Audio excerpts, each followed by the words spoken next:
watching KFDX 3 News. Welcome back. I'm Josh Hogger, digital reporter for Texomashomepage.com. And on today's edition of Trending in Texoma, we're taking another dive into local history as we dig into the Texoma archives. Now, this is our second entry into this series that's being written thanks in a large part to a local historian and author named Julie Coley. Her countless hours of research are compiled into several books called How Did They Die?, chronicling some of the wildest murders in the history of North Texas. And you can find her books at Pickers Universe in Emily's shop here in town, or on Amazon, and a link to her Amazon store is available inside the story on our website. Now, the story takes us back well over 100 years to the year of 1915 for what Coley referred to in her book, How Did They Die?, as one of the most sensational murders in Young County's history.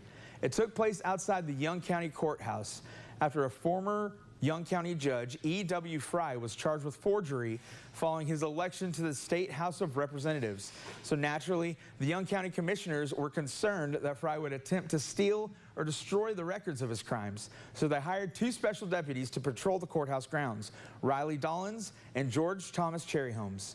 In the early morning hours of February 24th, 1915, around 3:30 a.m., they heard a noise on the north side of the courthouse. And when they went to investigate, they found 3 or 4 men who approached the two guards and demanded they throw their hands up.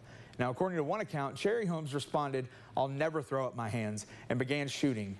A volley of gunfire erupted from both sides, and after the smoke settled, 3 men were wounded, 2 of the would-be courthouse burglars and Tom Cherryholmes, who was shot in the stomach and eventually died later that afternoon.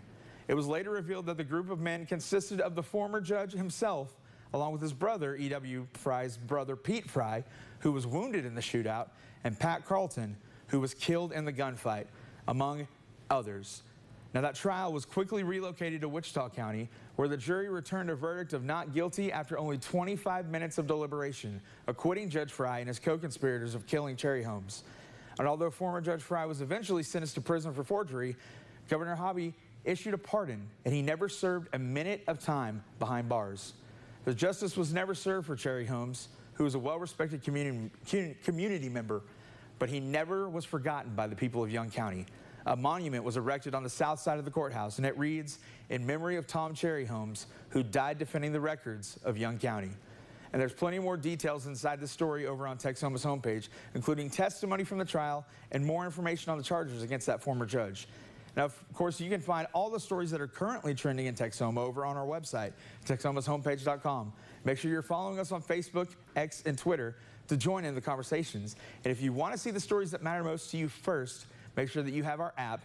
Just search for KFDX in the App Store to find it.